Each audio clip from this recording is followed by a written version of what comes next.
Mirëmbrëma dhe përshëndetje të dashur teleshikues dhe mirë se takohemi në 2026. Ne kemi nisur tashmë me një emision që i ka paraprirur muajit janar, por kësaj radhe mund të themi që vijojmë me emisionet në studio ku të ftuarit tanë i përgjigjen kërkesave të opinionit të gjerë mbi problematika që ata kanë, pavarësisht se her pas here në emisionin Arom Shkodër një hapësirë më e madhe i lihet temave historike, kulturore të tjera, por dhe temat sociale që na shqetësojnë patjetër që vinë në vëmendjen tonë dhe që dëshirojmë t'ju vim në ndihmë përmes bisedave që realizohen në studio.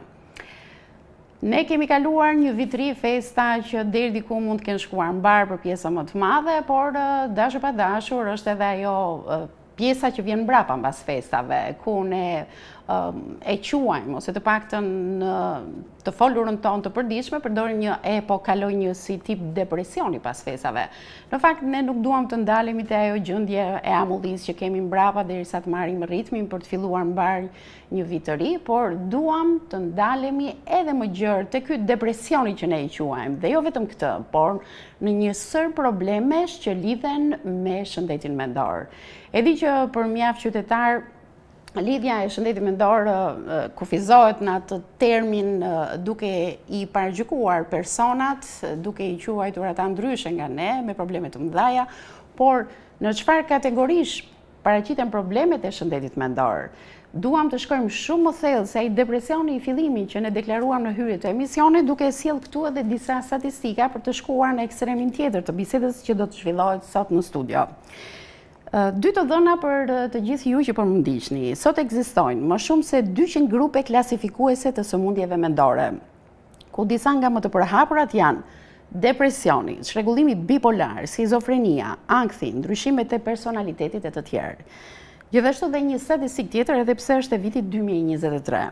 Në Shqipëri, sipas Instat, në vitin 2023, nga grup mosha 18 deri në 29 vjeç janë kryer 10.472 krime, ose 26.5% e të gjithë krimeve të kryera në Shqipëri, ndërsa në Burg kanë përfunduar 1.758 të rinj të kësaj moshe, me një rritje 203 të rinj më shumë se në vitin 2022.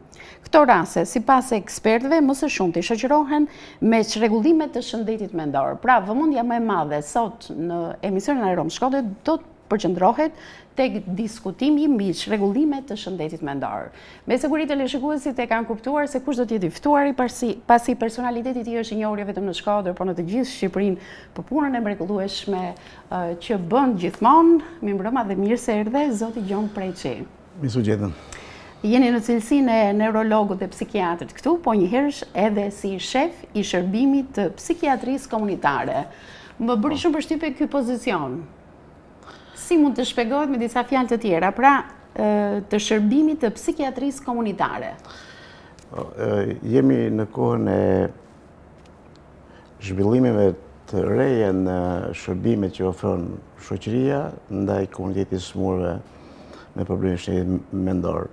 Dhe ka hik koha, ndoshta me dekada tashmë, që nënkupton i smuri kur ka probleme madhore ta mendosh një individ të mbyllur në një strukturë, në një spital gjigant. Ka vite, dekada, tashmë edhe tek ne, që strukturat e mëdha që ishin si burgje, si rezidencat përjetshme të smurëve nuk ekzistojnë, dhe shërbimi komunitar është shërbimi që i ofrohet individit aty ku është, në familje, në komunitet dhe kudo që të jetë. Ofrohet shërbimi me ekipe të kompletuara, me multispecialist, me mjek psikiatër, me psikolog, me punës social, me infermier në terren.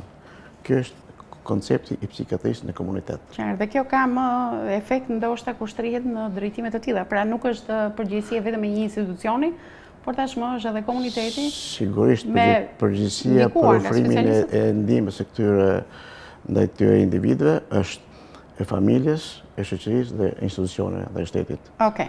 Për rolin e tyre do kemi të integruara.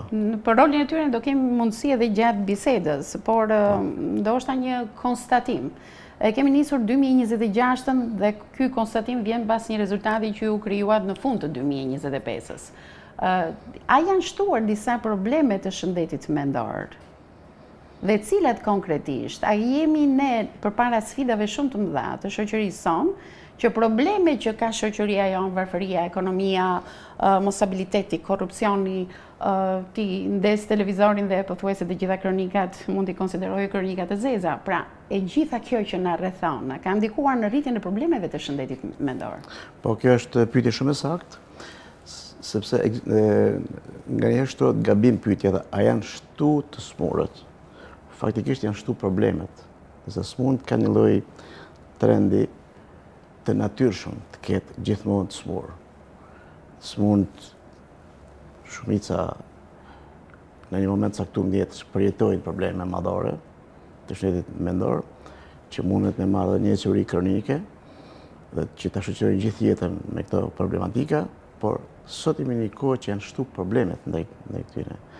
Problemi më i madh është problemi i mungesës së ndihmës ndaj këtyre smurëve, që fillon nga ndihma në familje, aq më tepër pastaj aktorë që janë të shërbimeve sociale, të shtetit, të vëmendjes të shtetit institucione ndaj këtyre të smurëve. Kjo është një problem që pothuajse çdo ditë e hasim, çdo ditë janë individ dhe familje që vinë interesohen për problemet që nuk janë të mirëfillta mjekësore, por probleme që kanë lidhje me kujdesin, me vëmendjen ndaj këtyre, me nevojat e përditshme të këtyre individëve, të cilët i mungojnë në shumicë. Okej, kjo mungesë e ndihmës nga se vjen dhe për cilët grupmosha është më e vështirë? Për moshat e hershme, për moshat e treta? Po të marrish fashën moshore, të mosha e tretë është mosha më e prekur. Por pas kësaj mund vinë smundjet kronike, psikiatrike, të cilët i lodhin familjet e tyre me problematika që shfaqin, me rishtimet të tyre her pas here, mungesën e stabiliteti të afatgjat dhe të mjaftueshëm për të bërë një jetë normale si individ, dhe këta fillojnë i braktisin pastaj. Çfarë problemesh ka kjo grupmosh që të kuptojmë se braktisen? Për shembull, përse do të kishin nevojë? Çfarë simptomash sillin këta pacientë? Jo, ata janë individ që kanë një simptomatik që e shoqëron gjithë jetën. Me ato dinamikat e veta, herë kalon në krizë, herë kalon në stabilitet, në varësi të ofrimit në kuptimit të ndihmës mjekësore. Kjo është ajo dinamika e smundjes. Por si individ është problemi kryesor si kujdes. Dhe kemi në shumicë, nuk është bënë një studim, por ata që ballafaqohen tek ne, ku personi o është i smur, pra është tek individ i vetëm, dhe janë komshit ata që kujdesen për të, po që nuk e kanë atë kohë në dispozicion. Ose që njoftojnë urgjencën kombëtare, hajde një merrni sepse është një person që jeton vetëm, është shumë i smur dhe shohim se po na shqetëson gjithë komunitetin aty që jeton në afërsi, ose jeton individ i smur me familjar të moshuar, po ata dhe smur. Kemi familje që kanë nga 2-3 të smur. E kuptoj. Dhe vjen e përplasen tek ne, a kemi zgjidhje, a kemi mundësi që t'ju ofrohet diçka më tepër në drejtim të financave të tyre familjare, përmirësimit të tyre. Po si e zgjidhni këtë problem, se ju përballeni dhe kam përshtypjen që nuk do të jetë rasti. Rast pas rasti mundohen t'i analizojmë e të shohim ku mund të ndërhyjmë. Tash rastet që kemi në distanca të aksesueshme me mundësitë tona nga qendra e shëndetit mendor, shkojmë shpesh në shtëpi, ndoshta edhe për ditë, edhe 2 herë në javë. I ofrojmë një lloj edukimi në mënyrën e marrjes mjekimit, me ndonjë dokument që ka nevojë që nuk arrin të gjejnë zyrat ose të janë bërë gjërat online që ata nuk i dinë ti kryejnë këtë lloj shërbimesh sepse nuk i kanë mjetet e duhura atje të njohurit. T'i afrojmë, të ndërmjetësojmë me mjekun e familjes, me shërbimet sociale për nevojat, ta bëjmë problem edhe në problemet me ata shërbimet sociale të bashkisë apo ato shtetërore. Këto janë detyra që duhet i bëni ju, apo është aspekti human që ju vini në dispozicion kërë njerëzve? Jo, është detyrë për cilën është kriju ky lloj shërbimi dhe ofrojmë tashmë një eksperiencë prej 15-16 vjetësh. A mbeten raste paszgjidhje? sa duhesh për ditë dhe kjo është trend në rritje. Nga që ne jemi shumë pafuqishëm për shkak se ne jemi kompetent në ofrimin e diagnozës, mjekimit të saktë edhe të planifikimit të një zgjidhje, po zgjidhja ka disa elemente që nuk janë në dorën tonë dhe kjo është problemi për cilin ne ndina kezet pafuqishëm. E kuptoj.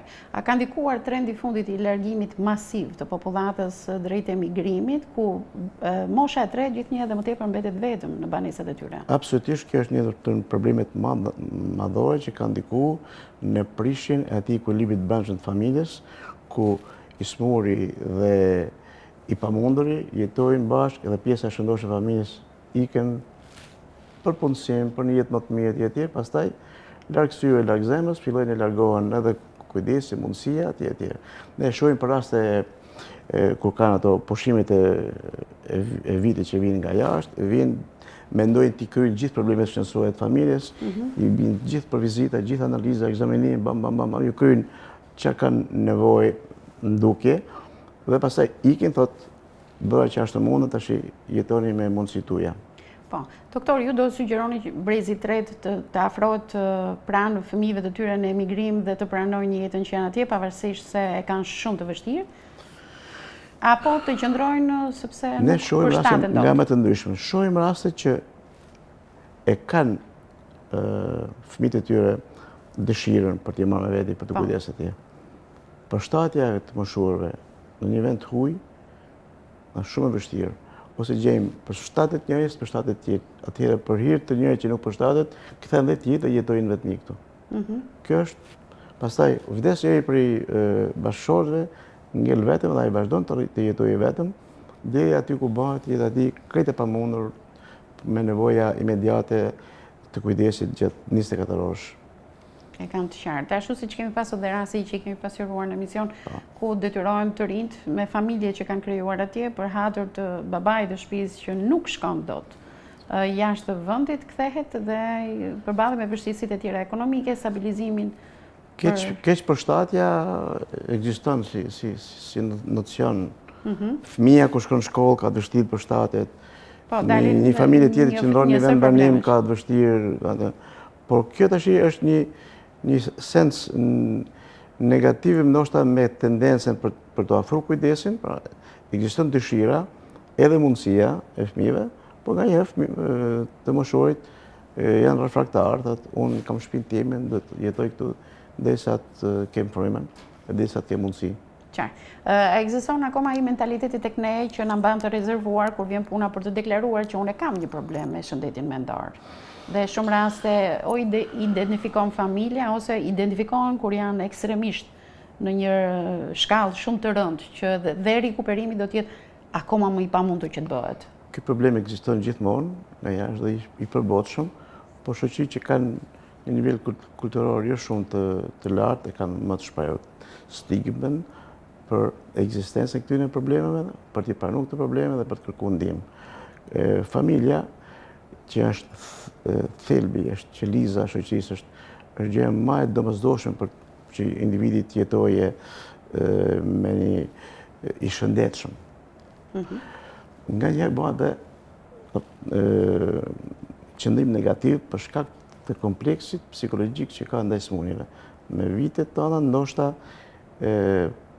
personi që ka problem e kërkon dhe familjarët e maskojnë, e shmangin, tentojnë të provojnë alternativa tjera jo mjekësore dhe kur vinë tek ne kanë arrit një fazë kronicizimi dhe dëmtim të shkallës së funksionimit. Pra, nga një njeri që funksionon normalisht, profesionalisht në punën e tij të përditshme, ka humbë kredenciale profesionale dhe fillon të bëhet deri në një handicap me nevojat të përditshme për t'i ofruar ndihmë familja, shoqëria dhe shërbimet tona të specializuara. Qartë. A kemi në një shoqëri më agresive? Dhe ky agresivitet reflektohet sidomos edhe në ambientet e punës, në kolektiv, ku gjithmonë sidomos në pjesën e administratës, gjithmonë thuhet me letra dhe me dokumentat jemi në rregull. Ndërkohë që një kolektiv i tërë çalon nga raste ekstreme të personave të cilët me dokumenta rezultojnë të jenë në rregull, por nuk merret në shqyrtim ana psikologjike apo i shëndetit mendor të tyre. Kjo është një problem këtë i padukshëm, i pa kapur dhe i pastudiuar. Në mendimin tim kjo ekziston një shoqëri me një shkallë të lartë agresiviteti dhe nervozizmi që has kudo. Ne takojmë çdo ditë psikolog shkollash apo dhe mësues që thotë na është bën jeta e padurueshme në shkollë për shkak të një lloj tendence në rritje për me pasur dhunë dhe që vështirësia për të hyrë vetëm me psikoedukim është shumë e vështirë për shkak edhe të familjes që mban qëndrim negativ. Konkretisht për shumë, dje kisha një takim me një psikologe që tha për një adoleshente që kishte familja, kishte thënë që ti nuk ke më punë e fëmijën tonë. Pa ai kishte premisat për me pas probleme në të ardhmen, probleme madhore. Dhe kjo kishte arrit të identifikojë nëpërmjet informacioneve dhe kontakteve të përsëritura me të, e kishte dërguar edhe tek shërbimi i jonë psikiatrisë komunitare, edhe për shkak se kishte marrë ndoshta një lloj publiciteti gjënia e saj, ajo fëmija dhe ndoshta edhe familjarët nishin i fije të bulizuar në atë komunitet prindërish të tjerë dhe donin që ta fshinin duke evitu kontakte, që fatikisht kjo janë mënyra më e gabuar dhe pastaj kur ne kemi plot raste kur personi ka një simptomatik për cilën nuk bjen sy nga një sy i zakonshëm, po vetëm nga syri i specialistit.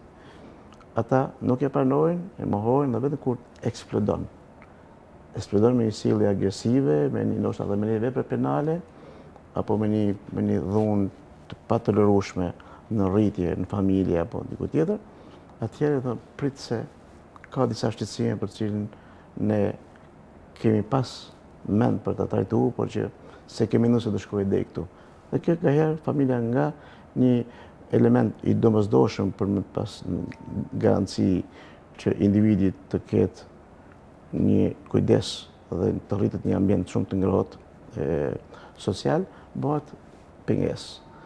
Kjo pastaj kërkon promovimi i shërbimeve, i nevojave, i problematikave që ka çdo moshë, i bisedave që duhet të bëhen në shkolla, bëhen realisht këto? Bëhen, por konkretisht bëhen formalisht, sepse shoqëria është indiferente ata kash këtyre fenomeneve, thotë larg meje, edhe secili rrin atë pozicione vetë në heshtje dhe e shikon në distancë problemin pa reaguar në mënyrë qytetare. Qartë. Është krijuar një hendek shumë i madh, le të qëndrojmë pak te adoleshenca dhe tek të rinjt, edhe te ato statistika që unë e hapa këtë emision. Prindë gjithnjë dhe më tepër ankohen për distancën e jashtëzakonshme që është vendosur me fëmijët e tyre. Hapet dera, hiqen këpucët me celular siç hyri, shtrihet në dhomë dhe pastaj nëna që thret 10 herë, hajde se dreka është gati, darka është gati pra. Fëmija vjen, ushqehet, shkon sërish në dhomë, pra mungon totalisht ky. Dhe kur hapen ndonjë temë, ka një agresivitet adoleshencës për të kundërpërgjigjur ndaj prindërve. Kjo është një fenomen që është studiuar dhe po artikulohet çdo ditë më shumë nga ekspertët. E fusha përkatëse varësie ndaj internetit, ndaj lojrave apo ndaj rrjeteve sociale, i ka bërë njerëzit shumë autik. Autik do thotë të qëndrosh me vete. Të rish me vete nga pjesa tjetër e familjes. Mendoj që mund të jenë të shumta rastet ku raportet në familje janë të tilla, ku njëri shikon televizor në dhomën e përbashkët, tjetri gjen atë qoshën e vet në celular dhe ndoshta nuk flitet fare për problematikat e përditshme, për nevojat për me transmetuar emocionet, atë trashëgimin kulturore që kanë e transmetojnë brezat nga brezat e moshuar që me të rritje fare mungon kjo. Gjithçka e tërheq vetëm ai ekrani i vogël dhe pastaj aty në momentin që prindi kërkon që fëmia të bashkohet jetës familjare natyrshëm, ai reagon me një mosaprovim, me nervozizëm, pastaj me rritje fillon mund mund të kemi edhe situata që dhona mund të ketë edhe elementet të mirëfillta të psikopatike. Të tipit? Të tipit thyn diçka, gjun diçka, ndoshta edhe të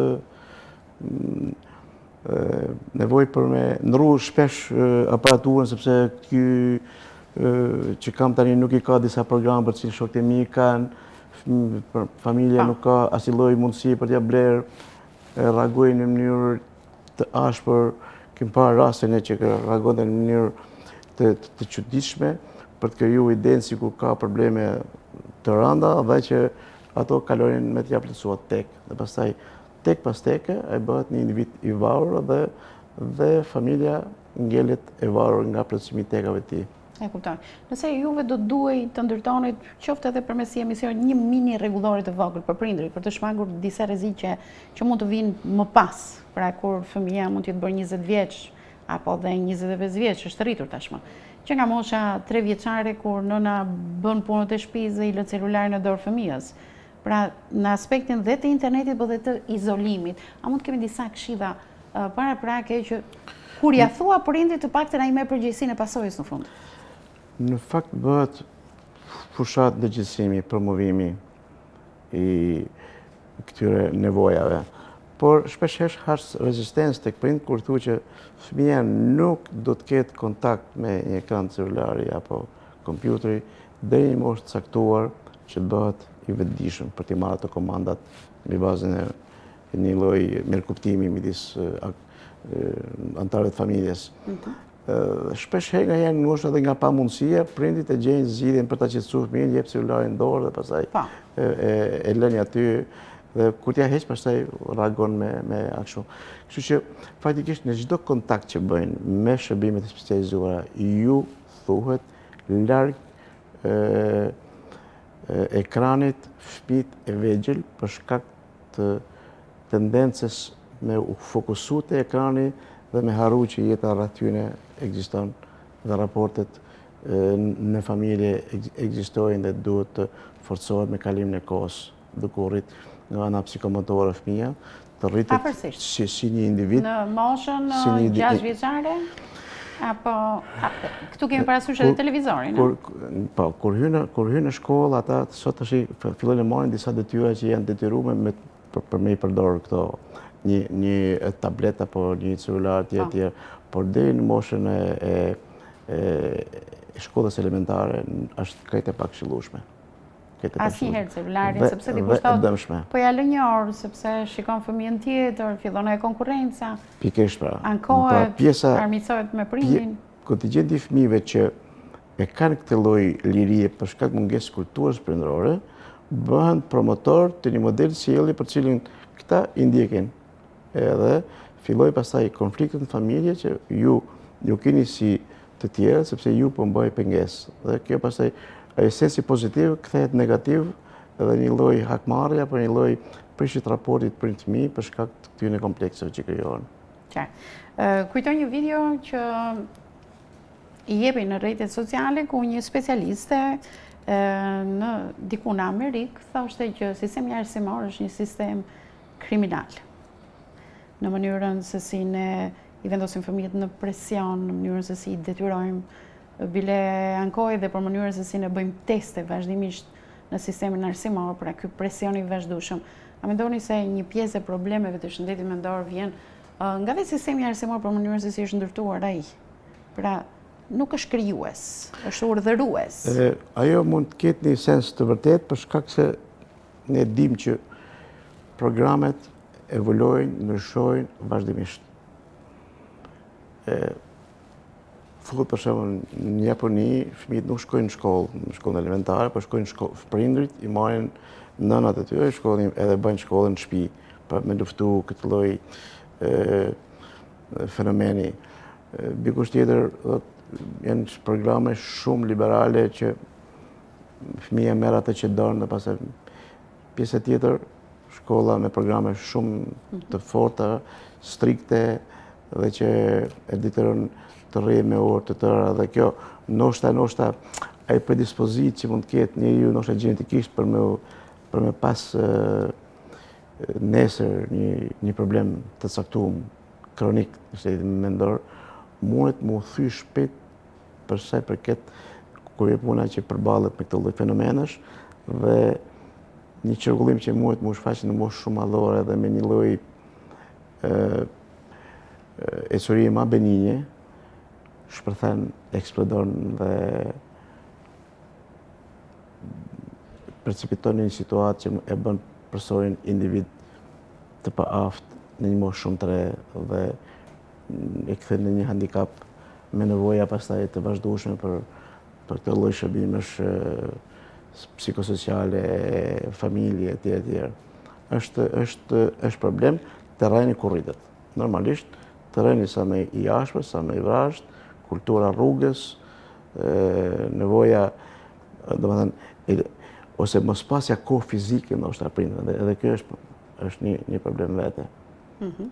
Kemi plot raste që fëmijët po rriten me dado. Të kapin një mirëqenie ose edhe për të jetuar, për të kapur po rriten me dado. Po. Është një problem vetë, se ndoshta më kalojnë vitet dhe ja shohim pasojat. Fëmia kur rritet ndjeh dadon si një person të afërt dhe prindi shef si mysafir që vjen në shtëpi një kohë fizike shumë të shkurtër, të limituar. Unë do t'i bëj disa pyetje që ndoshta prekim interesa të ndryshme të teleshikuesve që janë duke na ndjekur. Ndodh që në një raport burr-grua, burri të jetë shumë i dhunshëm. Shkon dhuna në ekstrem, burri më pas mund të burgoset nga kjo, ose çifti nuk vazhdon më të jetë i martuar.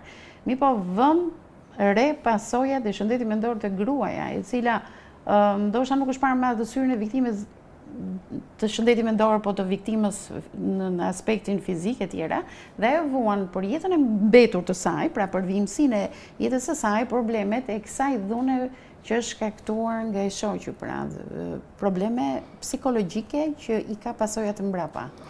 A duhen këto raste të adresohen, ose në rastin kur shikohet vetëm burri si keqbërës, a duhen parë dhe pasojat e dhunës së tij tek bashkëshortja ose tek fëmijët? Kjo është një fenomen mos i zakonshëm, pra nuk është një fenomen që jo, nuk doli tani, po. U kap. Por që edhe u kujtuesi. Por nuk merren me pasojat e dhunës, pra duket sikur e dënuan personin, po bën 20 vite burr për dhunën që ka treguar të tjera, por nuk shikohet problemi më pas i pasojës që kalon te anëtarët e familjes. Natyrisht që një familje që ka probleme të tilla, pastaj ato shkojnë në varg problemin, sill problemin. Po.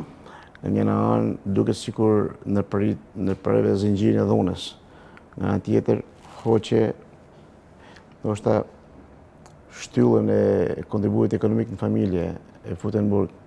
Nga ana tjetër, kompleksi që krijon tek fëmia kur të jetojnë familje pa prezencën e figurës shtatërore. Fillojnë fëmijët dhe marrin modelet e dhunës.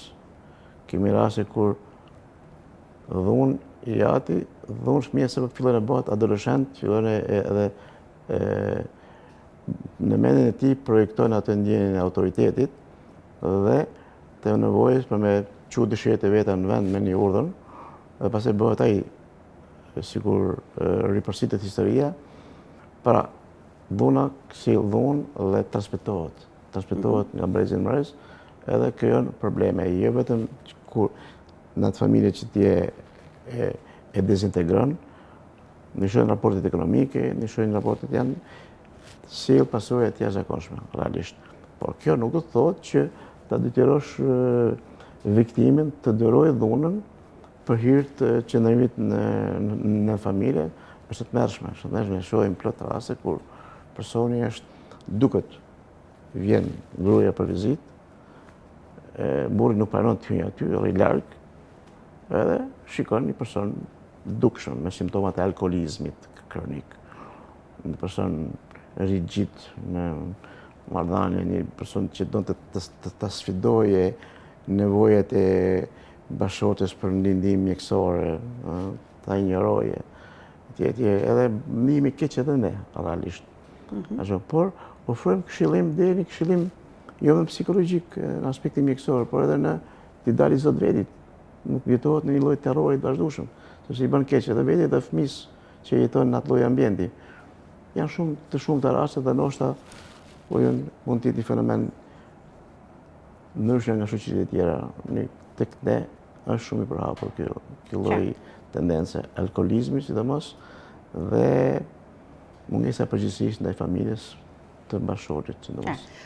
Ka të rinj që pasi janë dënuar për krimet e kryera, kanë bërë 20 vite burg, ka qenë 20 vjeç kur ka hyrë, por doli 40 vjeç. Ai përballet me probleme të tjera të integrimit në shoqëri. Këto shoqërohen këto raste me probleme të shëndetit mendor, sepse burgu nga njëri krah, nga ana tjetër dhe shoqëria që nuk i pranon. Kjo është shumë e vërtet.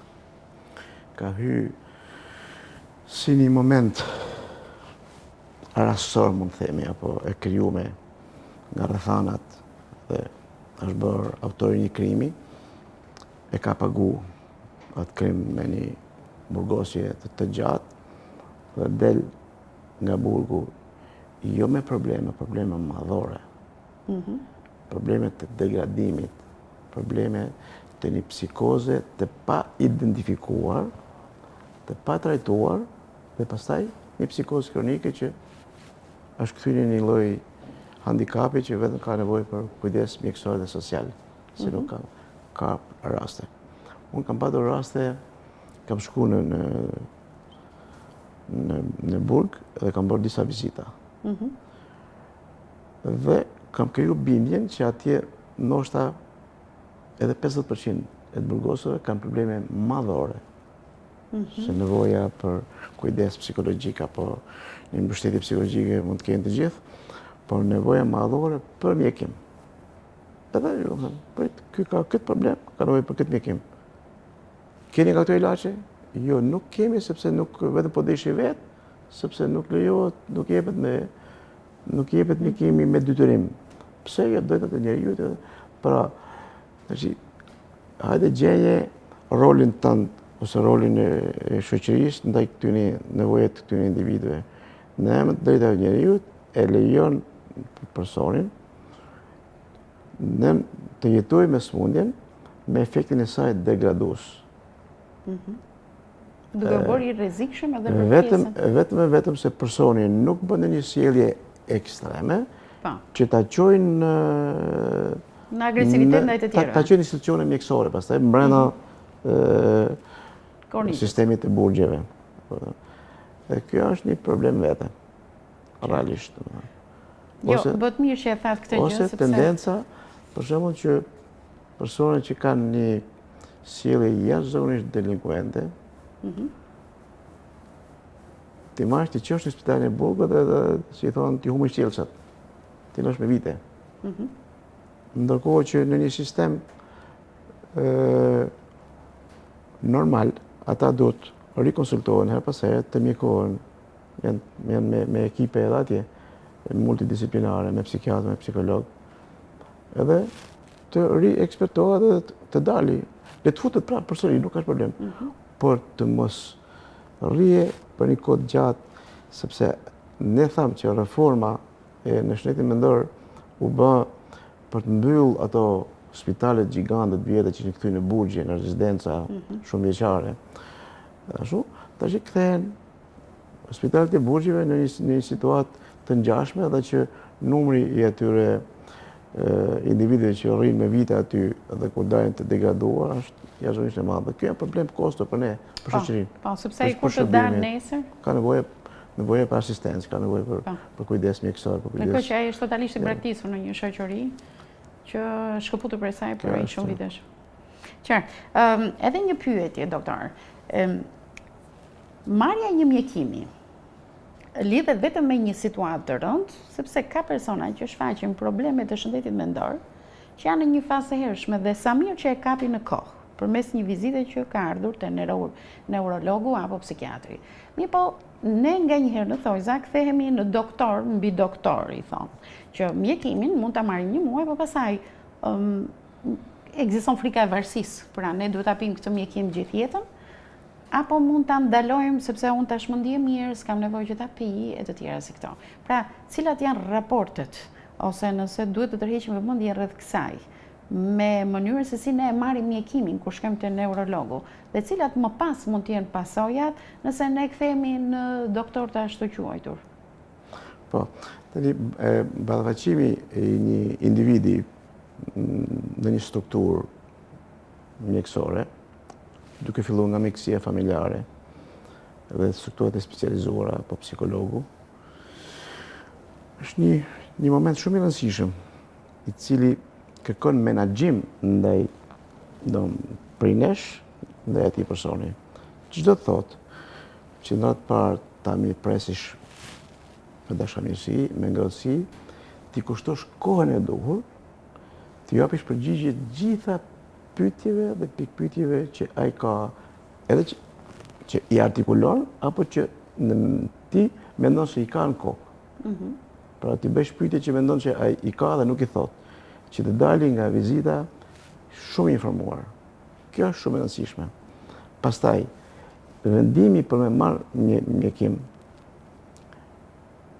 kalon nëpër analizën teorike e punës mjekut, e cila është një analizë që bëhet mbi bazën e simptomave, intensitetit tyne, kohës zgjatjes dhe ballafaqohen me kriteret diagnostike të shkruara, që janë të përbotshme.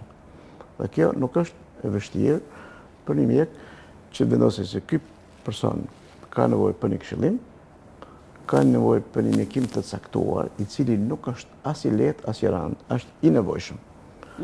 Mirë po, fjala i lehtë dhe i rëndë, pastaj përdoret dhe keq përdoret për të nënkuptuar grupe ilaçesh për të cilin në mendjen e tyre as i kanë dëgjuar ndonjëherë dhe faktin që ka ilaçe që pa dëgjuara, pa provuara, mendojnë se janë shumë të rënda. Dhe kjo e bën shumë të vështirë mbajtjen e lidhje, dhe pastaj kur i thu që ka nevojë të vije edhe një herë, ose ne humbim qetësinë tonë, duke i thënë urdhër numrin e telefonit, të këshilloj me telefon, nuk ke nevojë të vish. Pra nuk kam nevojë unë për prezencën tënde, por ke nevojë ti me u këshillu me mua. Shpesh herë e bëjmë të edhe për ditë, shumë kush ose nuk e merr mjekimin nga këto lloj kompleksesh që ka, ose e merr bëhet mirë dhe e lën, sa thot, mendova se u shërova, ose ilaçet tona kanë disa efekte anësore në fillim që s'kan asnjë lloj dami, por që ata i përjetojnë keq. Dhe efekte anësore i ngatrojnë me komplikacionet. Është ndryshe efekte anësor që merr një mjekim dhe ku ju t'jep thare goje, e ndryshe me marrë një mjekim dhe me test stomaku, që shkon në kirurgji mëna minutit që thonë. Pra ne duhet ai komunikimi i parë është thelbi, dhe me kuptim me individin, por edhe me familjarin. Kujdesi që tregojmë ne në edukimin e kujdestarit familjarit, është shumë i rëndësishëm dhe humbim shumë kohë. Nganjëherë mundohemi të thymë disa tabu që ekzistojnë në kokën e familjarëve, sepse ato tabu pengojnë mjekimin dhe marrëvajtjen e shëndetit të familjarit tyre. Sepse familjari thotë je mirë mos i pi më, mund të kthejë dhe kundërta. Më kanë thënë kështu, më kanë thënë ashtu. Ose a krijojnë varësi. Në eksperiencën time 30 sa vjeçare, mund të kem pa me gishtat e dorës varësi, ndërkohë që ekziston 50% obsesioni ndaj varësisë. Dhe ky lloj obsesioni e lën larg mjekimit. Që më pasojë do të jetë ti ke varësi, ke varësi nga frika e ilaçeve. Dhe kjo të rrin kokë dhe të lejon ti të rrish, domethënë mos përfitosh efektin kurativ të banave kur janë të nevojshëm. Sepse zakonisht varësia nuk krijohet kurrë nga mjeku. Varësia krijohet nga vetë mjekimi. Provon të marrë një grup medikamentesh që i japi një përmirësim spektakular për momente, e thotë, kjo është ilaçi, kjo është magjia që mua më shpëton, edhe vazhdon të ta marrë atë. Pastaj duke marrë një dozë caktuar, për një kohë caktuar e humb efektin. Për përfituar të njëjtin efekt, ai 2 fishon dozën, 3 fishon, 5 fishon dhe kjo është varësia. Varësia farmakologjike ndaj një produkti caktuar. Shumë e vërtet. Nuk e di nëse e keni vënë re që shqiptarët kur kanë një dhimbje të lehtë në stomak menjëherë shkojnë te mjeku. për veshkën, ashtu për mushkërit, për zemrën, qoftë edhe për heqjen e një kalloje, ne vrapojmë më njëherë tek dermatologu. Ndërsa kur vim puna te shëndeti mendor të truri, i cili komandon gjithë qenien tonë, shkojmë shumë vonë. Ekziston një postulat që shëndeti mendor është një lloj si shëndeti fizik. Jo, unë thua është më e rëndësishme. Por për një problem caktuar me shëndetin fizik, me vërtet trokasim me njëherë. Për shëndetin mendor, duke mos e pranojmë, duke të rrim larg koncepteve, ndihmës, konsulencës, banave, këshillimeve të specializuara. Kjo vjen ndoshta nga dashërimia kulturore që ka një shoqëri për këtë lloj smundjesh, ku smundjet e fushës shëndetit mendor kanë patur të terminologjinë e rëndë, jo i çmendur, ky ajo, dhe kuptohet nuk është i çmendur vetëm individi, por i çmendur edhe familja që nga ka rrjedhë ky individ, edhe zona nga rrjedhët e tjerë, dhe fillon ai bulizimi në shoqëri i individit dhe familjes që kanë një problem të tillë, dhe në vend që ta me qenë se ne na zuri kjo punë edhe në vend që ta kapim shpejt, ta izolojmë, ta minimizojmë që të bëjmë sy, bëjmë të kundërtën. E mohojmë, ndërkohë që komshia apo kolektivi punës që kupton se diçka nuk shkon mirë me atë individ, as familja nuk e pranojnë. Pra nuk e mbulon diellin me shosh, sepse manifeston sjellje të çuditshme që të tjerë të shohin se nuk je mirë, por ti nuk e pranon dhe nuk merr ndihmë. Po të merr ndihmë që në fillim, ndoshta s'kishte për të rakur në sy. Po, dhe lidhur me këtë mendësi, a ndodh që një pacient i cili fare mirë mund ta merrte shërbimin në Shkadër, për të mos rënë në sy në Thojza, i drejtohet Tiranës apo ndonjë qyteti tjetër, sepse Po, kjo është e zakonshme. Kjo është e zakonshme. Ai paguan dhe kostot e rrugës, përballet me kostot shtesë. Pastaj kur arrin e kupton që do të ketë vazhdimisht takime të tilla. Po, do ta ketë nevojën e trajtimit, ta fillon e kërkon gjithë më afër ndihmën e specializuar. Qartë. Pra është pothuajse pa nevojshme sepse shoqëria të sigurisht që po është ajo mbi bazë të tyre komplekse psikologjike ekzistojnë këto, domethënë nuk i ndalon dot. Biles, jo nuk e ndalon, po edhe kur e kërkojnë zyrtarisht, ne themi, "Okej, urdhon rekomandimi, mund ta bësh një vizitë në një konsult në nivelin terciar të shërbimeve psikiatrike." Nuk ka asnjë problemi se edhe ti si mjek se ballafaqon mendimet e tua me një kolektiv dhe nuk është Doktor, unë do kisha 1 milion pyetje, sidomos për këto tema që sa do pak i kemi cekur sot, po kam edhe një pyetje të fundit në mbyllje të kësaj bisedës. Duke vendosur veten avokate mbrojtëse e asaj pjesës të shoqërisë që nuk shfaq asnjë lloj problemi shëndetësor, por ndihet pak e rrezikuar në këtë shoqëri ku rastet e problemeve të shëndetit mendor shtohen. Pra, kjo shoqëria ka të drejtë të pretendojë në masat që duhet të marrë shteti shqiptar institucione përkatëse për zbutje, minimizimin e këtyre problemeve, sepse ndihet i pambrojtur gjithmonë për rastet ekstreme. Pra, pa krijuar atë distancimin, por a ka të drejtë edhe kjo shtresë e shoqërisë që është goxha e madhe në numër? Shtesa e shëndosh në Thojza, që ndihet e rrezikuar nga shëndeti mendor, se thotë nuk po merre masa, nuk ekzistojnë politika të tilla shtetërore që ma minimizojnë, ma kthejnë në realitetin apo jetën time më normale. Tani kjo është normale, sepse ne kemi raste që kemi qytetarë që na denoncojnë që një komshi tyre sillet rreth pallat në mënyrë të çuditshme dhe kemi frikë shmite, kemi frikë të kjo është normal, krijohet ky lloj koncepti. Por ideja është që bëhen këto fushata promovuese që ai individ është një pjesë e jona dhe hajde të kontribuojmë secili si qytetar. Jo thjesht abaditës, po kontribuojmë. Ndjenja qytetar që i lind se a funksionojnë strukturat mjekësore, sociale dhe shtetërore. Kjo është një pyetje që lind natyrshëm ke çdo qytetar për të thënë që dhe normalisht në shumë raste këto edhe çalojnë, por edhe është ajo që tham në emër të drejtës lëvizjes lirë të njerëzve, derisa s'ka bërë një kanose apo një vepër penale, një sjellje shoqërisht të rrezikshme, ka drejtë të rrijë një ashtu i kujdesur në mjedisin e vet që e ka zgjedhur dhe ti s'ke drejtë ta paragjykosh.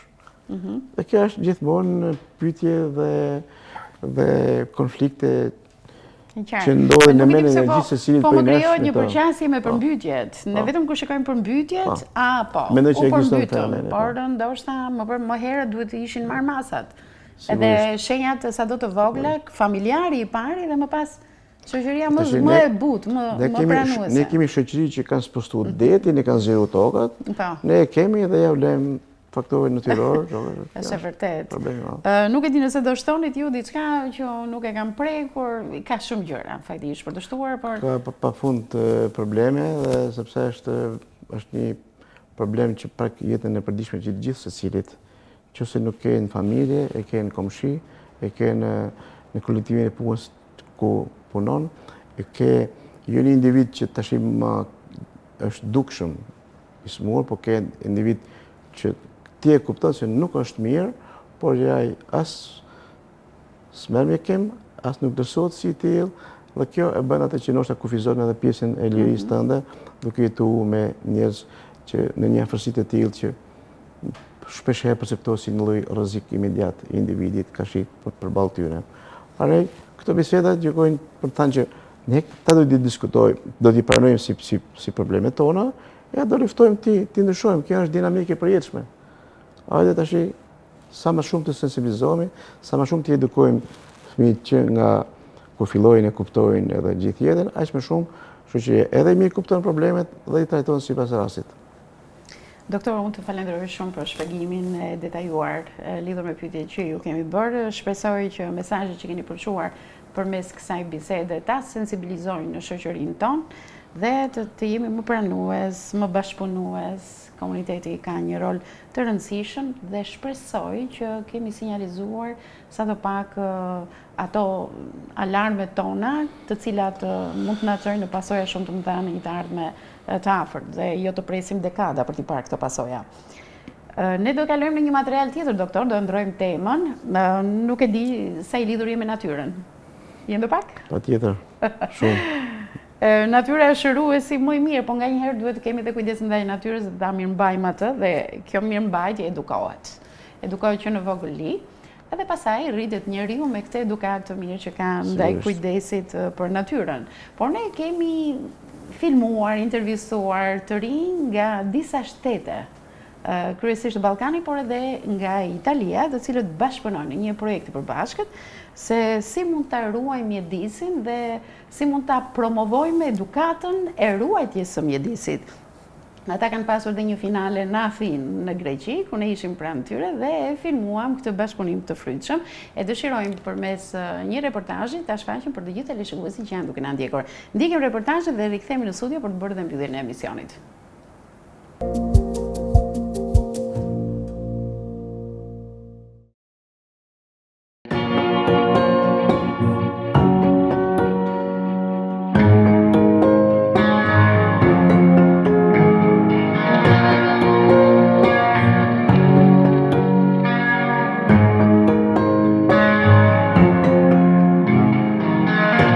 Zgjedhim të shkojmë pranë vendeve të bukura, ku relaksohemi, por pak mendojmë, të japim vendit i cili na dhuron kënaqësi dhe relaks.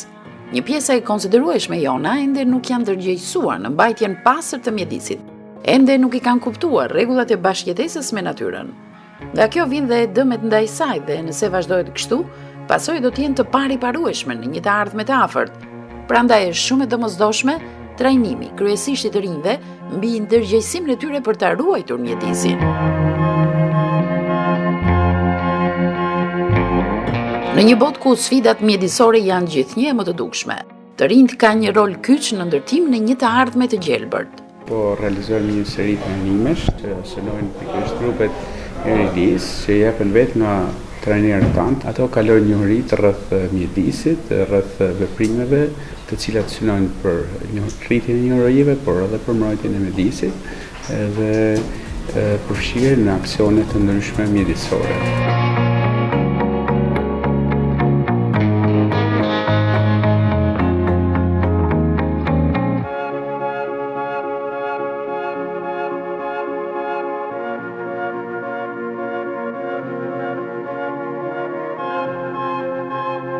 Në vejmësi të projektit Youth Care, unë bashkë me nxënësit e mi kena marrë përsipër të pastrojmë drimin që është këtu afër shkollës. Gjatë mbledhjes së meturinave aty, ne kemi nda veçmas disa shishe plastike, bidona plastik të mëdhenj, 5 litësha, 8 litësha, në të cilët kemi punu me nxënësit, i kemi mush me dhe, i kemi lyve ngjyra për jashta dhe kemi mjallë në çfarë keni mjallë në to? Po, kena mjallë në to të vogla dekorative, dekorative. Për bim aromatike? Bim aromatike, si që janë rozmarina, sherbel, në thatë pak më parë dhe trumës.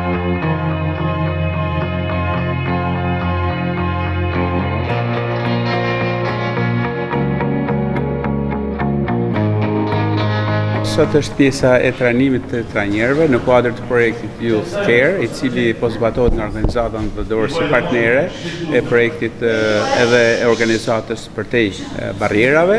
Është një projekt ndërkombëtar i cili po zbatohet në Itali, në Greqi dhe në Shqipëri. Sot jena në ditën e trajnimit të trajnerëve, ku do të flasim për rëndësinë e mjedisit, për temat e ndryshme të punës që duhet këta trajnerë të bëjnë me të rinj, që cilët janë nga mosha 15 deri në 30 vjeç, janë zgjedhur kryesisht bashkëpunëtorë të organizatës së dorë, të cilët ndër vite kanë bashkëpunuar, janë mësues të shkollave të ndryshme të qytetit, punojnë social të Bashkisë Shkodër, përfaqësues të organizatave shoqërisë civile, të cilët në të ardhmen do të realizojnë disa trajnime, të cilat i përgjigjen pikërisht asaj që është edhe tema e ditës sot, që është kujdesi për mjedisin.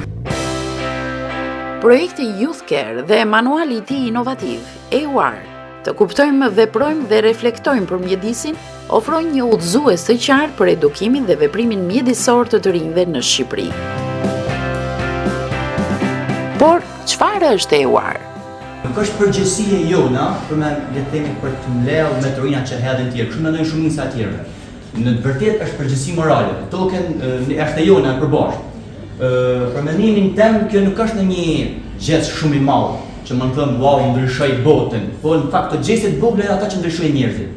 Të cilësi, këto veprime, këto gjeste mund duke shumë vogla shikimin e synit tonë, por në momentin që gjithë bashkë grumullohemi dhe japim sado pa kontributin tonë, kjo mund të merrë një gjë shumë e madhe.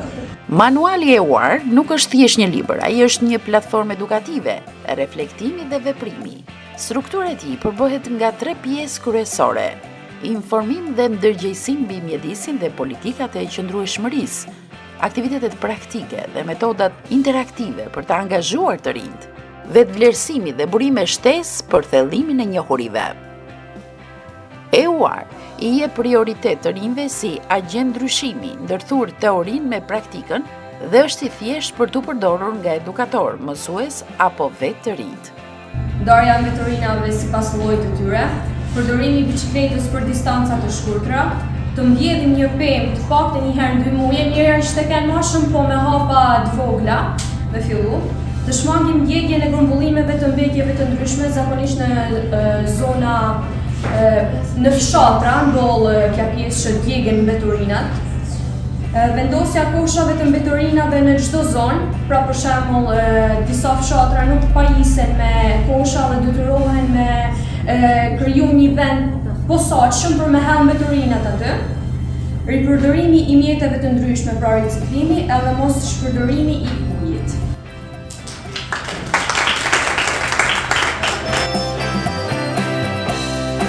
Por, cilat janë rezultatet e Youth Care?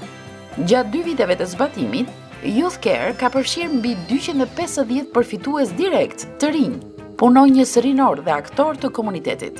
Ladies and gentlemen, welcome to our Environmental Awareness Panel.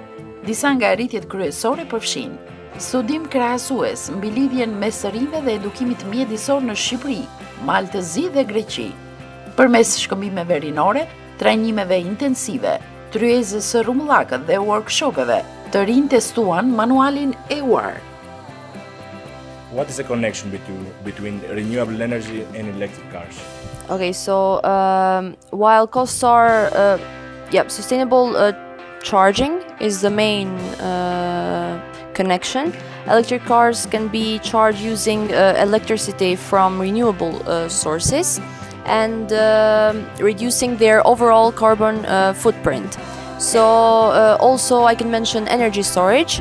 that advances in battery technology for electric cars can also benefit renewable energy by providing efficient storage solutions for solar and wind power. Zhvilluan aftësi për analizimin e çështjeve mjedisore dhe mësuan të ndërmarrin veprime konkrete në komunitet. Ata udhëhoqën aktivitete praktike si mbjellje fidanësh,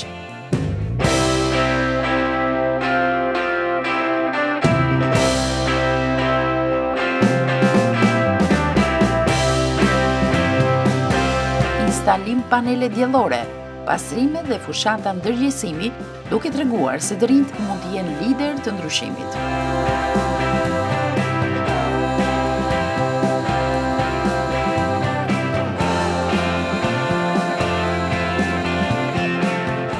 Ne asistuam në një trajnim teje serioz, i cili ka kohë që ka nisur, por ne u bëm dëshmitar i një rësfas të tij. Të rinjt vinë nga qarku i Shkodrës, pra jo vetëm nga Bashkia e Shkodrës, vinë edhe nga jashtë saj.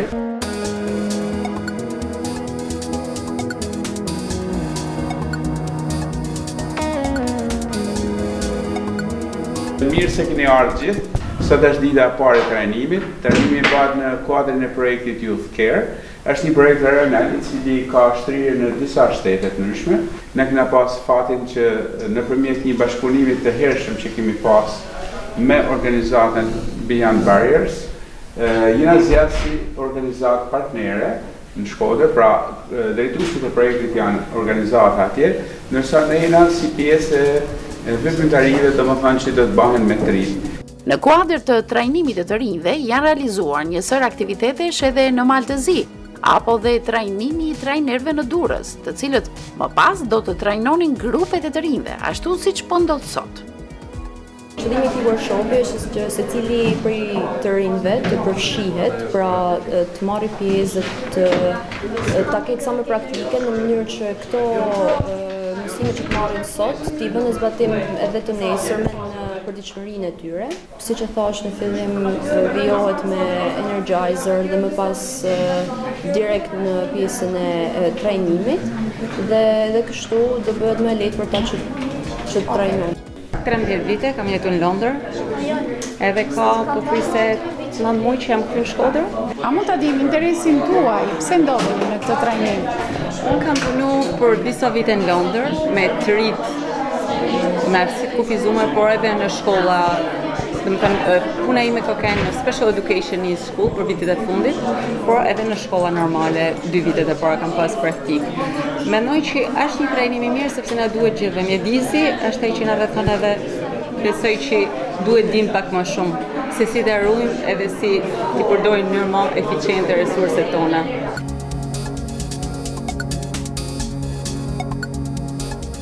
Në këtë grupim sot na jena pak të ndryshëm, po shpresoj që t'jena barabartë. Kur e them disa ndoshta prej jush e dini se na punojmë me të rinj që janë persona me aftësi ndryshe ose aftësi të kufizuar më mirë me termin ligjor. Prandaj shpresoj edhe uroj që na jemi pritni kanë nevojë ndoshta më fut nga ka grupet e vogla të punës kur ti ndajmë. Mona Lisa ti je lidhur shumë me natyrën sepse hyn edhe tek skauticët Shkodër, a? Okej. Bile nganjëherë krijon atë përshtypjen që ti duhet i dish të gjitha, i di të gjitha apo se di të gjitha?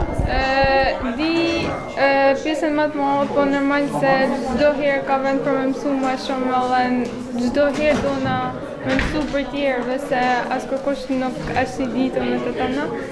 Edhe normal që kërkojmë gjithmonë në mësu më të mirën.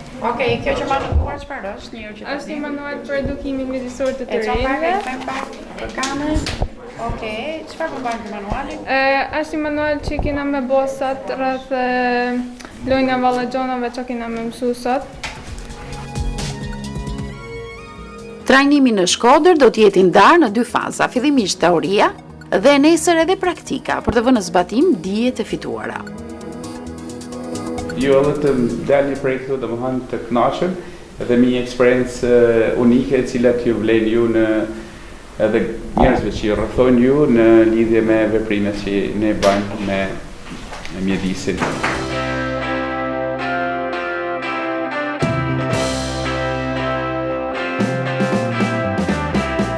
Si fillim mendoj me bë një energizer, një lojë që më përfshi tonëve, si fillim me hik emocionet, sa është edhe hala herët. Kështu që ju kisha ftu, më çun kam se cili për jush. Në formë vratë që si jena. Në trajnim fillimisht do të bëhet prezantimi i termave, të cilat do t'i mësojnë. Të ta mbrojmë mjedisin, ruajtja e ujit, mos shpenzimi i energjisë. Por nuk do të mjaftohen vetëm me marrjen e njohurive, por dhe nxitjen e mendimit kritik. Pas ideja është të nxisim edhe mendimin kritik të rinjt të shohin të rinjt e tjerë duke folur për këta tema, dhe kështu ato mund të sensibilizohen dhe të mësojnë më shumë për temën së sotme në mënyrë sa më praktike. Idetë të rinjve do të shkruhen në tabela ku të gjithë do të kenë mundësinë të japin mendimet e tyre. Por lojrat energjike i shlirojnë ata nga emocionet dhe nxisin që në fillim krijimtarinë e tyre. Secili duhet të thotë një tipar për veten e tij, duke u nisur nga shkronja e parë e emrit. Alma, ambicioze. Klea, kreative.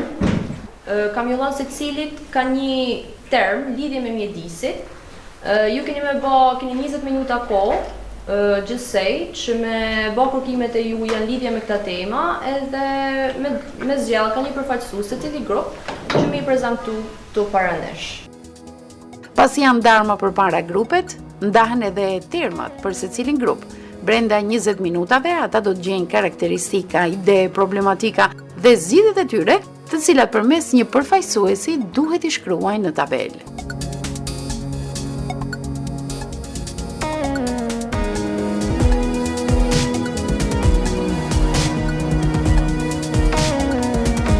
Për hir të së vërtetës, mes grupeve kuptohet një konkurrencë e lehtë. Ata e marrin seriozisht diskutimin dhe dëgjojnë me vëmendje mendimet e njëri tjetrit.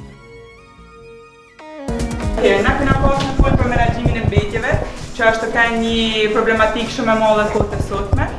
Gjatë që na përballena për ditë me këtë, ne kena bërë problematika që në hasin edhe zgjidhjen që mund të bëjnë në momente në generale në gjithë përfshirëse. Ne do të më kanë ndërgjeshëm për që me rujt energjinë që mas me ba konsumim të prumë. Atëherë, pika parë ishte konsumimi i energjisë është i lidhur direkt me sa eficient jemi ne si konsumator. Dhe shpërdorimi e resurseve energjetike do të sjellë shpejt dhe përfundimin e tyre.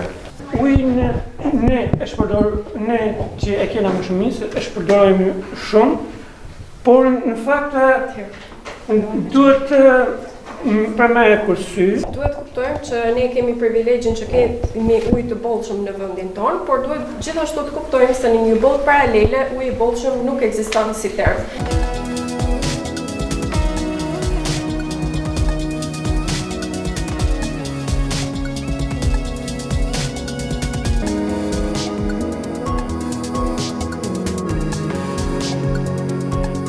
Që në fillim të tij, ky trajnim u bën në një mënyrë tepër interesante që e mbante kurreshtjen e të rinjve të ndezur.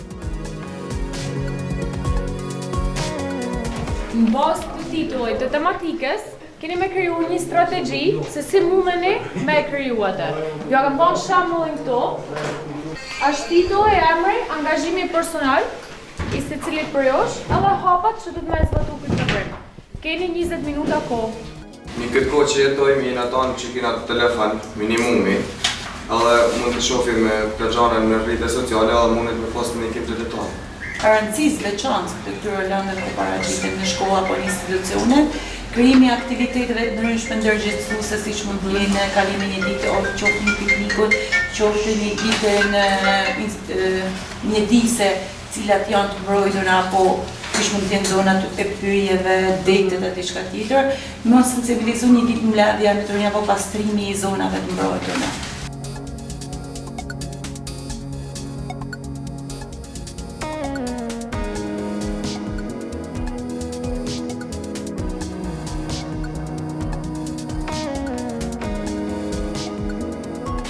Në një lloj biznesi i cili e krijon atë lloj riciklimi që atë karton për shkak që kena hall, e riciklojnë në letër, atë letër e shfrytëzon në një mënyrë tjetër, atë plastikë që kena hall e shfrytëzon në një mënyrë tjetër.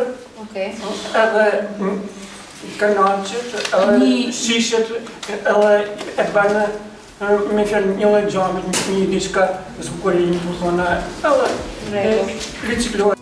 Pas diskutimit të liderëve të zgjedhur të grupeve, të gjitha e hedhin në votim secili prej tyre dha idetë më të vyera dhe interesante.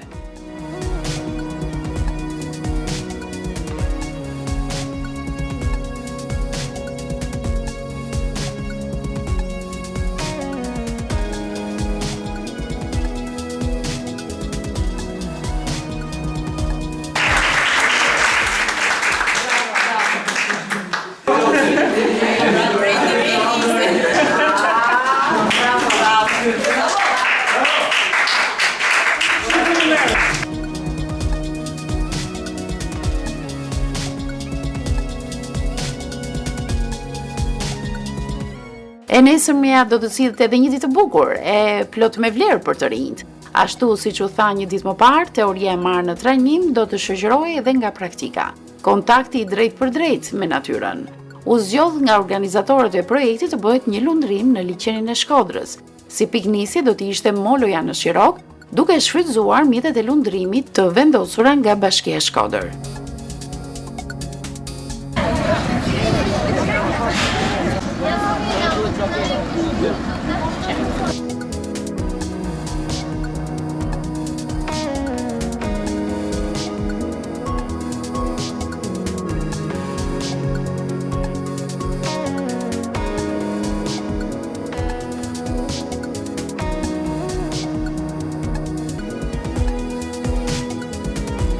Është një liçen me të cilin identifikohet Shkodra. Ndihemi krenar për bukuritë dhe për masat e tij.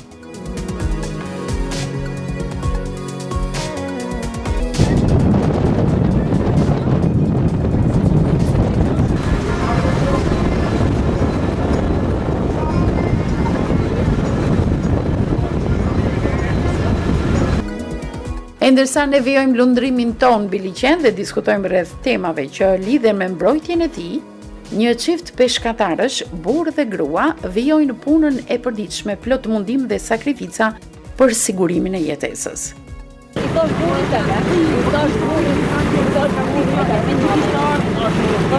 Koha ka kaluar si pa u kuptuar dhe një surprizë e këndshme i priste të rinjt para se ata të zbrisnin nga anija. Çdo i ri që u bë pjesë e trajnimit do të vlerësohej përmes një certifikate e cila dëshmon se ata ishin pjesë e tij. Dora Jerina. Me kokën triumfi. Nërtila Demi.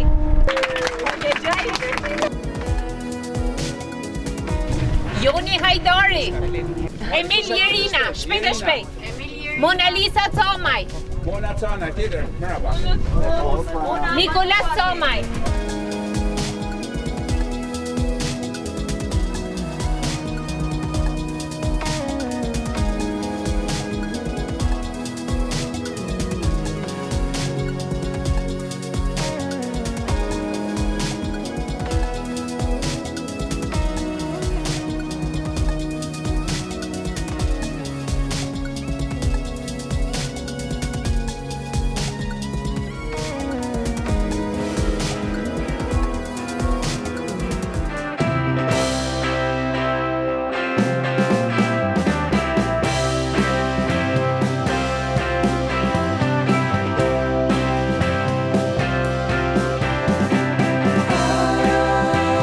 Përmes aktiviteteve praktike të rinjt nga zonat të pafavorizuara dhe shkollat e mesme në Shkodër, patën mundësinë të zhvillojnë aftësi kritike, bashkëpunim, leadership dhe zgjidhje kreative të problemeve mjedisore.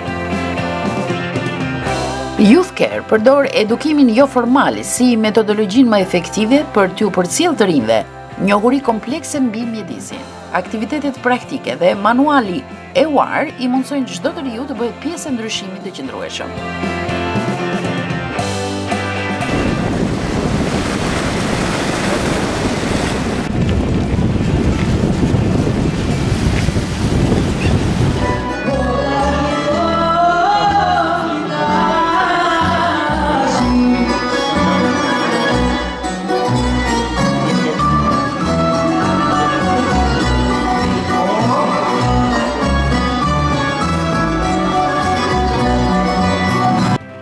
përmbyll me konferencën finale të zhvilluar në Greqi në Athinë, ku morën pjesë përfaqësues organizatave partnere, trajnerë dhe të rinj përfitues. Projekti është i financuar nga Komisioni Evropian në programin e madh që është Erasmus Plus për edukimin, trajnimin, sportin dhe të rinjt. Ky projekt, ideja ishte që të mblidhnim të rinj nga vende të ndryshme të Ballkanit edhe të Europës për të folur për sfidat e mjedisit. Dhe së bashku me partnerët tanë në Greqi, në Maltëzi, në Shqipëri dhe në Itali, ne vendosëm të uleshim së bashku dhe të ideonim, të dizenjonim cila do të jetë qëllimi i këtij projekti. Në këtë konferencë u prezantuan rezultatet e arritura, u diskutuan sfidat e hasura gjatë 2 viteve të zbatimit dhe u shkëmbyen ide mbi mënyrat më të mira për të vazhduar përpjekjet e përbashkëta për edukimin mjedisor në rajon. Qëllimi i projektit është të ndërgjegjësoj të rinjt dhe të fuqizoj organizatat e shoqërisë civile, sidomos organizatat rinore për të punuar për mbrojtjen e mjedisit. Është shumë e rëndësishme ndërgjegjësimi të rinjve, rritja e kompetencave të punonjësve rinor për sa i përket edukimit mjedisor për të rinj. Organizata të dorë u përzgjoll një nga partnerët të projektit Youth Care, ishte një nga partnerët e Veriut të Shqipërisë që përfaqësoi Shkodrën.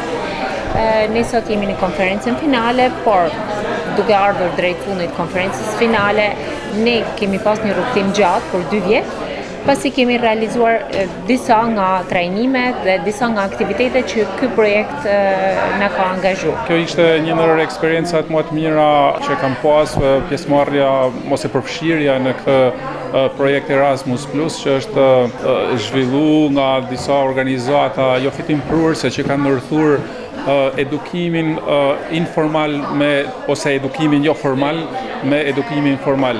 Edhe në këtë kuadër ne kemi pas një mundësi shumë të mirë që të aktivizojnë edhe student në punë praktike edhe që ta ndjejnë edhe të rrisin ndërgjegjësimin e tyre për ambientin, që është diçka jashtëzakonisht e rëndësishme që nëse unë do ta shikoja nga ana profesionale të lidhur edhe me turizmin, por edhe me jetën e përditshme në qytetin tonë, në komunitetin tonë, është diçka jashtëzakonisht e rëndësishme. Unë falenderoj shumë bashkëpunëtorët, sepse sot jemi në konferencën finale dhe sot jemi duke nënvizuar dhe specifikuar arritjet, por dhe sfidat që si ne dhe dorë, ashtu edhe partnerët tanë kanë pasur gjatë gjithë jetës. Siamo arrivati alla fine del progetto Youth Care, sono passati 2 anni praticamente, non sembra vero, è stata un'esperienza fantastica. Abbiamo lavorato su quella che è Kemi ardhur në fund të projektit Youth Care. Kanë kaluar 2 vjet. Kemi punuar me njohjen e edukimit të rinjve mbi mbrojtjen e mjedisit dhe besoj se kemi patur rezultat. Ne si organizat jemi mobilizuar të gjithë, duke realizuar video, podcaste ndërgjegjësuese. Social media sjell në një mënyrë më të freskët dhe rinore këtë që kemi realizuar me partnerën tonë në Shqipëri dhe Maltëzi. Janë zhvilluar shumë aktivitete, është krijuar një manual edukues për të rinjt mbi mjedisin, shumë të dobishëm dhe për të ardhmen. Tani jemi në finale, por puna nuk ka mbaruar. Duhet menduar dhe për të ardhmen. Pensare al futuro perché il lavoro non è finito, assolutamente, è un qualcosa che ci riguarda tutti e tutte e sul quale dobbiamo continuamente mettere l'accento e occuparcene senza dimenticarcene. Kjo ngjarje shërbeu si hapësirë reflektimi, bashkëpunimi dhe vizionimi për të ardhmen. Është e rëndësishme që ne duam të bëjmë një fazë tjetër të dytë, sepse tani kemi edhe mjetet që janë zhvilluar gjatë këtij projekti, sidomos pjesa që është për manualin, dhe ta përhapim sa më shumë organizata rinore, shkolla, sepse mund të përdoret edhe shumë mirë, manuali mund të përdoret shumë mirë për nga mësuesit, dhe të mund të bëjmë edhe projekte të tjera, pra ta hapim dhe në vende të tjera. Projekti dhe manuali EUAR janë një investim në njohuri dhe prim për të ardhmen më të gjelbërt për Shqipërinë. Të gjitha organizatat arsimore, qendrat rinore, mësuesit dhe aktivistët mjedisor kanë filluar të përdorin këtë udhëzues gjithëpërfshirës për të fuqizuar rinin dhe komunitetet e tyre. Projekti Youth Care tregoi se edukimi mjedisor nuk është thjesht teori, por veprim i prekshëm. Të rinjt kuptuan, vepruan dhe reflektuan për të ndërtuar një të ardhme më të gjelbërt dhe më të qëndrueshme.